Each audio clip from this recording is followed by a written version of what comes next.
Good morning students. देखिए, derivative के अंदर हमने लास्ट जो किया था वो क्या किया था कि डेरिवेटिव्स क्या होते हैं। डेरिवेटिव्स होते हैं फाइनेंशियल इंस्ट्रूमेंट जो कि अपनी वैल्यू को किसी और एसेट से डिराइव करते हैं। ठीक है, उसके बाद हमने ये एसेट के बारे में थोड़ा सा पढ़ा कि रियल एसेट कौन सी होती है, फाइनेंशियल एसेट कौन सी होती है।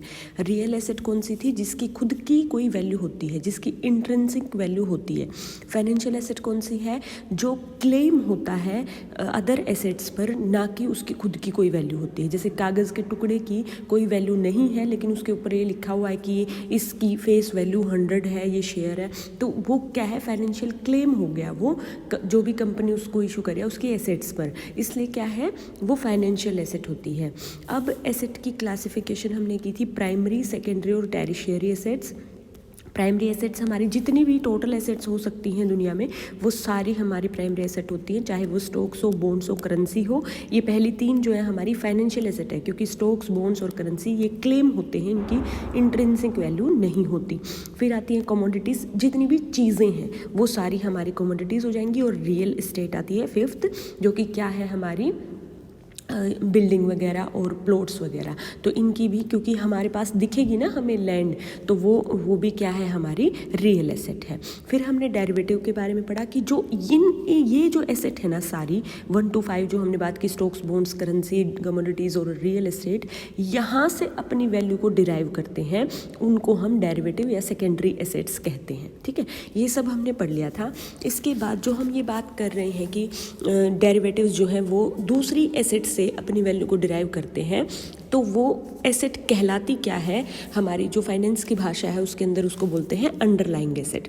अंडरलाइंग एसेट जहाँ से डेरिवेटिव अपनी वैल्यू को डिराइव कर रहा है वो अंडरलाइंग एसेट कहलाएगी। मतलब कि अगर शेयर से डिराइव कर रहा है ना वैल्यू, तो जो स्टॉक डेरिवेटिव है वहाँ पर क्या है? जो हमारी अंडरलाइंग एसेट है वो क्या हो जाएंगे? स्टॉक्स हो जाएंगे। ऐसे ही अगर बॉन्ड से डिराइव कर रहा है, फिक्स्ड इनकम डेरिवेटिव्स अगर हैं हमारे, तो वो बॉन्ड्स वहाँ पर क्या हो जाएंगे? हमारी अंडरलाइंग एसेट। ऐसे ही करेंसी से अगर डिराइव कर रहा है तो करेंसी हमारी अंडरलाइंग एसेट हो जाएगी। ठीक है, ये है। इसके बाद नेक्स्ट जो पॉइंट है इस चैप्टर के अंदर वो है टाइप्स ऑफ डेरिवेटिव्स। इनको हमें समझना है कि डेरिवेटिव के जो है बेसिकली 3 टाइप होते हैं। पहला जो टाइप है वो है ऑप्शन। ऑप्शन क्या होते हैं? ऑप्शन के अंदर हमारे पास होता है राइट टू बाय और सेल। ठीक है, अब इसे समझेंगे थोड़ा सा। देखिए, पहला पॉइंट इसके अंदर, ऑप्शन के अंदर क्या बताता है कि प्राइस, यहाँ पर ऑप्शन का एक प्राइस होता है जो कि हम जैसे पार्टीज आपस में डिस्कस करके और फिक्स करती हैं। ठीक है, दूसरा यहाँ पर बाय या सेल करेगा ऑप्शन को, मतलब कि मैं ऑप्शन को बाय कर सकती हूँ और दूसरा बंदा हो सकता है उस टाइम पर सेल कर रहा है। ठीक है, मैं ही ऑप्शन को सेल कर सकती हूँ, दूसरा बंदा वहाँ पर बाय कर लेगा। तो बाय और सेल जो है यहाँ पर ऑप्शन को किया जाता है फिक्स प्राइस पर। तो यहाँ पर जब मैं ऑप्शन को बाय करती हूँ, ऑप्शन का क्या मतलब है यहाँ पर कि मैं ये कहती हूँ कि 2 महीने बाद ये सिक्योरिटी, कोई भी बिला सिक्योरिटी, मान लो कि कोई शेयर है, इक्विटी शेयर है, कि 2 महीने बाद मैं ये शेयर आपसे 100 रुपये में खरीदूंगी। ठीक है, इस चीज़ का मैंने ऑप्शन खरीद लिया, मतलब कि मेरे पास ऑप्शन है कि उस टाइम 2 महीने बाद जो डेट आएगी ना, मैं अवेल करूं इसको या नहीं करूं। मतलब मेरी मर्जी है कि मैं खरीदूं या ना खरीदूं। यहाँ पर जो है देखिए मैंने लिखा है साइड में राइट।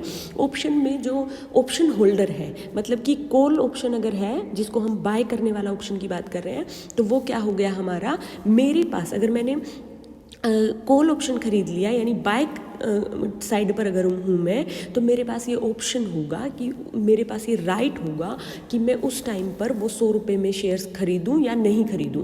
अगर मान लो 100 रुपये वाला शेयर जो मुझे मिल रहा है ये ऑप्शन खरीदने की वजह से, ठीक है, मान लो कि 100 रुपये वाला शेयर खरीदने का ऑप्शन मुझे जो है वो मिला है 110 रुपये में। 110 रुपये में मैंने ये खरीद लिया कि मैं 2 महीने बाद 100 रुपये में आपसे ये शेयर खरीदूंगी। ठीक है, अब क्या हुआ कि मार्केट में प्राइस जो है इस शेयर का वो हो गया 120। अगर तो क्या करूंगी मैं? मुझे खरीदना चाहिए, क्योंकि मुझे वो चीज़ जो मार्केट में 120 की है ना, वो मुझे मिल रही है ऑप्शन की वजह से 110 रुपये में। ठीक है, तो इसलिए क्या है कि 110 रुपये में मैंने ऑप्शन खरीदा हुआ है, तो मैं उसको अवेल कर लूँगी 2 महीने बाद। अगर जो है उलट हो जाए स्थिति, मान लो कि जो मार्केट प्राइस है वो 80 रुपये हो गया इस शेयर का, 100 रुपये वाला जो शेयर है उसका मार्केट प्राइस 80 रुपये हो गया, मैंने ऑप्शन 110 रुपये में ख़रीदा हुआ है, तो मुझे जो है क्या फ़ायदा है ख़रीदने में, ठीक है, तो ज़्यादा महंगा ही मिल रहा है मुझे, तो तब तो मैं मार्केट से ख़रीद लूँगी उससे बेटर, तो उसको तो मैं ऑप्शन को अवेल नहीं करूँगी, ठीक है। तो यहाँ पर जो है क्योंकि मेरे हाथ में राइट आ गया, इसलिए क्या है, इसको बोलते हैं बाय करना, ठीक है। सेल करने में क्या है कि मैं ये ऑप्शन देती हूँ दूसरी पार्टी को, नहीं, मैं ऑप्शन खरीदती हूँ दूसरी पार्टी से कि मैं आपको ये 100 रुपये जो शेयर है ये 2 महीने बाद बेचने का कॉन्ट्रैक्ट करती हूँ मैं, कि मैं बेचूंगी आपको, मेरा अधिकार होगा कि मैं बेचूं या नहीं बेचूं उस टाइम पर, ठीक है। जैसे 100 रुपये का शेयर है, अब उस टाइम पर वैल्यू क्या होगी उस हिसाब से मैं डिसाइड कर लूँगी कि अगर मान लो मार्केट वैल्यू जो है उस शेयर की उस टाइम पर 80 रुपये है, ठीक है, तो अब मुझे क्या करना चाहिए, बेचना चाहिए ना, क्योंकि 100 रुपये में बिक रहा है मेरा, 80 रुपये मतलब 80 रुपये में जो चीज़ मार्केट में बिक रही है वो मैं 100 रुपये में बेच सकती हूँ, तो मैं क्या करूँगी वहाँ पर ऑप्शन को अवेल करूँगी और मैं वो बेच दूँगी। अगर उलट होगा, अगर मान लो 120 रुपये हो गई मार्केट में वैल्यू, ठीक है, और जो है मैंने ऑप्शन बेचा हुआ है क्या कि भाई ऑप्शन खरीदा हुआ है क्या कि मैं आपको ये 100 रुपये में बेचूंगी, तो मैं क्यों बेचूंगी, मैं नहीं बेचूंगी, मैं तो मार्केट में बेच दूंगी 120 रुपये में, तो मेरा फ़ायदा हो जाएगा। इसलिए क्या है कि ये फ़ायदा करने के लिए, अनसर्टेनिटी को कहीं ना कहीं ख़त्म करने के लिए हम क्या कर रहे हैं कि ये ऑप्शन बाय कर रहे हैं। तो मैंने सेल करने, ये बाय और सेल मैं क्या कर रही हूँ, ऑप्शन, ये याद रखना, सिक्योरिटी नहीं, सिक्योरिटी बाद में बिकेगी या खरीदी जाएगी। क्या है कि अगर मैंने बाय करने का ऑप्शन खरीदा, इस चीज़ को आप ध्यान रखेंगे कि मैं 2 महीने बाद खरीदूं या नहीं खरीदूं मेरी मर्जी, मतलब मेरे पास ही राइट है, तो ये होता है कॉल ऑप्शन खरीदना। अगर मैं ये करती हूँ कि मैं सेल करूं या नहीं करूं, इस चीज़ का मैंने ऑप्शन खरीद लिया अगर, तो ये क्या है, मेरा पुट ऑप्शन मैंने जो है यूज़ किया है, ये खरीदा है, ठीक है। तो ये है। इसके बाद जो प्राइस होता है यहाँ पर वो गिवन होता है, जैसे कि मैंने आपको बताया कि 100 रुपये में जो 100 रुपये वाली सिक्योरिटी और वो 110 रुपये में मैंने ऑप्शन खरीदा है, ठीक है। तो यहाँ पर स्ट्राइक प्राइस या फिर जो गिवन है प्राइस हमारा जो है, ठीक है। इसके बाद आता है गिवन टाइम पीरियड। जैसे मैंने दोनों ही ऑप्शंस में मैंने आपको ये चीज़ बताई ना कि 2 महीने बाद, तो ये चीज़ भी कि कितने टाइम में मैच्योरिटी होगी ऑप्शन की, ये भी गिवन होती है, ठीक है। तो ये है हमारे ऑप्शंस। दूसरा है हमारा, फिर दूसरा टाइप ऑफ डेरिवेटिव है फॉरवर्ड। इसके साथ ही हम समझेंगे फ्यूचर्स को भी, ठीक है। फॉरवर्ड और फ्यूचर वैसे अलग अलग हैं, लेकिन इसको ज़्यादा डिफरेंस नहीं है, इसलिए हम साथ साथ ही समझ लेंगे। देखिए क्या है, जैसे कि हमारे पास ऑप्शन में क्या था, right to buy, right to sell हम खरीद रहे थे, और फॉरवर्ड और फ्यूचर में हमारे पास कोई ऑप्शन नहीं होता।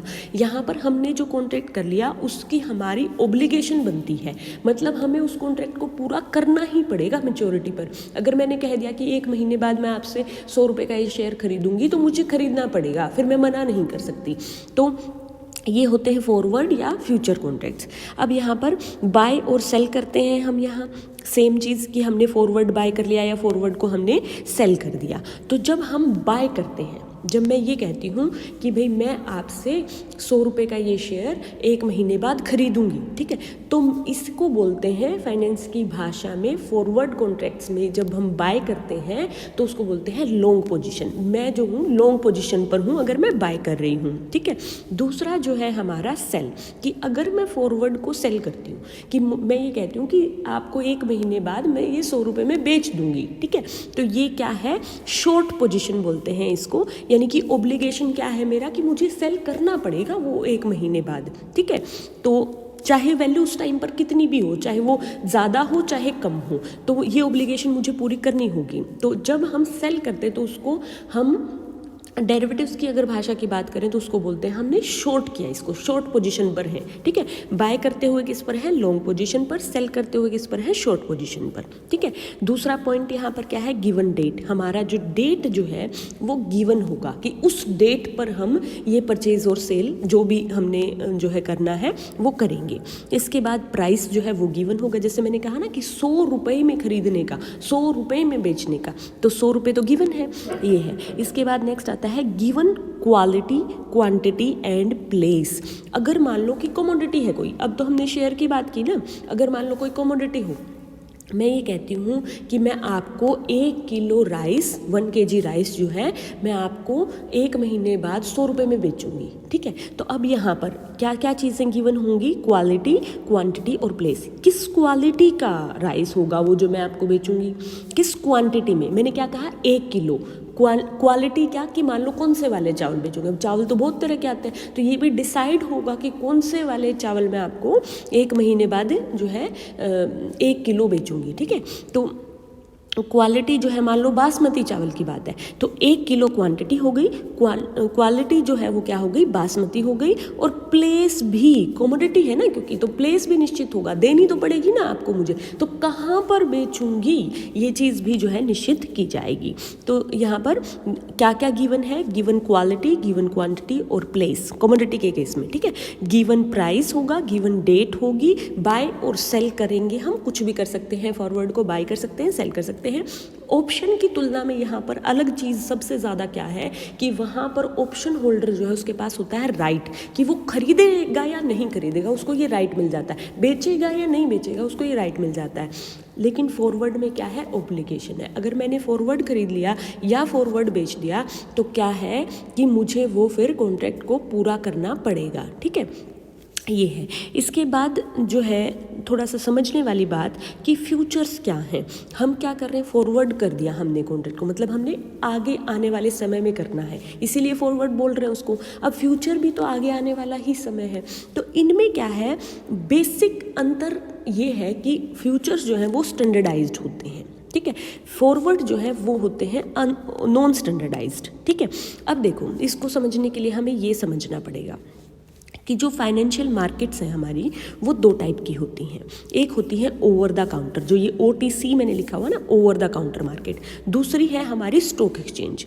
ओवर द काउंटर मार्केट कौन सी है, शायद मैंने क्लास में बताया भी हो, जब हम कॉन्ट्रैक्ट करते हैं कि प्राइवेटली 2 पार्टीज, जैसे कि हमने ये चावल खरीदने वाला कॉन्ट्रैक्ट है, मान लो मैंने और A बच्चे ने, ठीक है, मैंने A बच्चे के साथ ये कॉन्ट्रैक्ट कर लिया कि मैं आपको ये बेचूंगी चावल। तो ये क्या है कि मैंने किसी स्टॉक एक्सचेंज के थ्रू नहीं किया, ये किसी कमोडिटी एक्सचेंज के थ्रू मैंने नहीं किया। हमने क्या किया है, आपस में नेगोशिएट करके ये डिसाइड कर लिया कि हम ऐसा ऐसा करेंगे। है तो ये डेरिवेटिव ही ना, कि चावल से वैल्यू डिराइव हो रही है इसकी, तो इसलिए क्या है, लेकिन ये स्टैंडर्डाइज नहीं है क्योंकि हमने प्राइवेटली किया है। ये हमने किसी स्टॉक एक्सचेंज को, किसी भी जो है ऑर्गेनाइजेशन को बीच में यहाँ पर नहीं लिया। तो ये होते हैं फॉरवर्ड्स जो हम ओवर द काउंटर मार्केट में करते हैं। जब हम यही कॉन्ट्रैक्ट, सेम कॉन्ट्रैक्ट अगर हम स्टॉक एक्सचेंज के थ्रू करें, जैसे कि हमारी जो कमोडिटी एक्सचेंज हो जाएगी, क्योंकि राइस की बात कर रहे हैं तो कमोडिटी है, क्योंकि वो तो कमोडिटी एक्सचेंज के थ्रू अगर हम परचेज सेल करेंगे तो वही चीज़ फ्यूचर बन जाएगी। तो अंतर सिर्फ इतना है, वही सारी चीज़ें फ्यूचर में भी होंगी। बाय को हम वही लॉन्ग पोजीशन पर बोलेंगे, सेल को वही शॉर्ट पोजीशन पर, वही सेम बाय और सेल करेंगे हम कॉन्ट्रैक्ट को। गिवन डेट होगी, गिवन प्राइस होगा, अगर कमोडिटी है तो गिवन क्वालिटी, क्वांटिटी और प्लेस होगा। सब चीज़ें सेम होंगी लेकिन स्टैंडर्डाइज्ड स्टॉक एक्सचेंज के थ्रू हम करेंगे, ठीक है। तो ये क्या हो जाएंगे, हमारे फ्यूचर कॉन्ट्रैक्ट्स हो जाएंगे। इसके बाद एक और चीज़ आती है कि हमने देखो टेरिशियरी एसेट्स की बात की थी पिछले लेक्चर में। क्या किया था हमने कि जो हम डेरिवेटिव का भी डेरिवेटिव हो सकता है। प्राइमरी एसेट्स हमारी जो बेसिक एसेट्स हैं, सेकेंडरी एसेट जो डेरिवेटिव है, जो अपनी वैल्यू को प्राइमरी एसेट से डिराइव कर रही हैं। और अगर डेरिवेटिव से भी कुछ डिराइव हो, कोई वैल्यू डिराइव हो, तो हम उसको टेरिशियरी एसेट्स में डालते थे। तो अब यहाँ पर क्या है कि हम क्या कर सकते हैं, we can have options for future contracts को खरीदने का भी ऑप्शन खरीद सकती हूँ मैं। तो राइट टू बाय और सेल फ्यूचर कॉन्ट्रैक्ट्स, अगर मैंने ये किया तो ये डेरिवेटिव ऑफ डेरिवेटिव हो गया। तो इसको बोलते हैं हम टेरिशियरी एसेट। ये भी याद रखें आप कि फॉरवर्ड और फ्यूचर जो कॉन्ट्रैक्ट्स हैं हमारे, उनको खरीदने या बेचने का ऑप्शन भी, खरीदा या बेचा जा सकता है। तो ये किसी भी लेवल तक जा सकता है। तो इसलिए क्या हो गया, ये डेरिवेटिव ऑफ डेरिवेटिव हो गया, ठीक है। ये है, तो ये थे हमारे 2 टाइप हमने, या 3 कह सकते हो आप, फ्यूचर फॉरवर्ड को अगर अलग करेंगे तो 3 टाइप हमने कर लिए। फिर आता है 4th या 3rd, मान लो अगर आपने उन दोनों को 1 2 बोला है तो वो आते हैं स्वैप्स और अदर कॉन्ट्रैक्ट्स। कि स्वैप्स जो है बेसिकली होते क्या हैं, एक्सचेंज जब हम अपनी पोजीशंस को कर लेते हैं, डिफरेंट इंस्ट्रूमेंट्स को एक्सचेंज कर लिया या डिफरेंट इंस्ट्रूमेंट्स से मिलने वाले कैश फ्लोज को हमने एक्सचेंज कर लिया। आप स्वैप समझते हैं ना, जैसे बच्चे वो करते हैं, कोलाज बनाते हैं वो, आप मान लो कि कोई फ़ोटो एडिटिंग ऐप है, उसके अंदर आप कोलाज बनाते हो आप क्या करते हो कि 2-3 फ़ोटो लगाई हुई है, अगर आपने उनकी प्लेसेस को चेंज करना है, जो 1 प्लेस पर फ़ोटो है और 2 प्लेस पर फ़ोटो, आपने जो 2 वाली उसको 1 पर रखना है और 1 वाली को 2 पर रखना है, तो वहाँ पर याद है आपको एक ऑप्शन आता है स्वैप्स का, स्वैप कर सकते हो आप इसको। मतलब कि आपने किया क्या है, फ़ोटो को बस वहाँ से उठाकर वहाँ हो गया और वहाँ से वहाँ हो जाता है वो ऑटोमेटिकली। तो जो नंबर 2 था ना वो 1 बन गया और जो 1 था वो क्या बन गया, 2 बन गया। ठीक है, ऐसे हो गया ना। सेम चीज़ यहाँ पर है, स्वैप का मतलब यहाँ पर भी वही है कि आपने क्या किया, पोजीशन बदल ली। मतलब कि फॉर एग्ज़ाम्पल मैंने ये किया कि मैं 100 रुपये वाला एक शेयर जो है वो ख़रीदूँगी 2 महीने बाद। ठीक है, ये बात हुई। अब किसी और पार्टी ने ये शेयर कोई और जो शेयर है वो ख़रीदने का कॉन्ट्रैक्ट किया हुआ है, मान लो कि 120 रुपये में। ठीक है, अब क्या हुआ कि जब हमारा क्या होता है, हमने क्या किया कि मुझे बाद में ये लगा कि मैंने ये 100 रुपये वाला तो गलत करा, मुझे तो वो करना चाहिए था। ठीक है, तो मैं उस पार्टी से बात करती हूँ और हम अग्री होते हैं अगर इस बात पर, तो हम ये कॉन्ट्रैक्ट करते हैं मैं उस पार्टी के साथ कि हम एक्सचेंज कर लेंगे अपने इंस्ट्रूमेंट्स को उस टाइम पर, या फिर हम कैश फ्लोज को जो है एक्सचेंज कर लेंगे। जैसे मैंने खरीदने का कॉन्ट्रैक्ट किया है ना 100 रुपये में, और उसने 120 रुपये में कोई और सिक्योरिटी खरीदने का कॉन्ट्रैक्ट किया, तो अगर हम कैश फ्लोज को एक्सचेंज करेंगे तो मतलब सिक्योरिटी तो मैंने वो खरीद ली जो मैंने खरीदनी थी। ठीक है, लेकिन मैंने उसके लिए 120 रुपये पे किए और जो उसने सिक्योरिटी खरीदी है उसने उसके लिए 100 रुपये पे किए। हमारी आपसी अंडरस्टैंडिंग, आपसी नेगोशिएशन पर ये डिपेंड है। ठीक है, ऐसा भी हो सकता है कि सिक्योरिटीज एक्सचेंज करने हम, मतलब कि मैं पे तो 100 रुपये ही कर रही हूँ, लेकिन मैंने सिक्योरिटी जो है वो जो उसने 120 में खरीदे ना वो ले ली, और जो है वो 120 रुपये पे कर रहा है, लेकिन उसने सिक्योरिटी जो मैंने खरीदी थी ना वो उसने ले ली। तो हमने क्या किया, ये स्वैप कर लिया है अपनी पोजीशन को, तो इसको बोलते हैं स्वैप कॉन्ट्रैक्ट्स। अब हमारे सिलेबस में स्वैप्स नहीं है तो इसमें ज़्यादा डिटेल में हमें जाने की ज़रूरत नहीं है। मीनिंग आपको पता होना चाहिए कि हम एक्सचेंज कर लेते हैं, 2 पार्टीज एक्सचेंज कर लेती हैं अपनी पोजीशन को। ठीक है, अब हमारे जो सिलेबस में है वो है ऑप्शंस और फ्यूचर फॉरवर्ड, ये कॉन्ट्रैक्ट्स हमारे जो है सिलेबस में है। तो आज के लिए इतना ही। नेक्स्ट वीडियो में हम जो है पढ़ेंगे आगे कुछ फीचर्स या फिर जो इम्पोर्टेंट कुछ कॉन्सेप्ट्स हैं डेरिवेटिव्स के बारे में, वो हम पढ़ेंगे। Thank you class.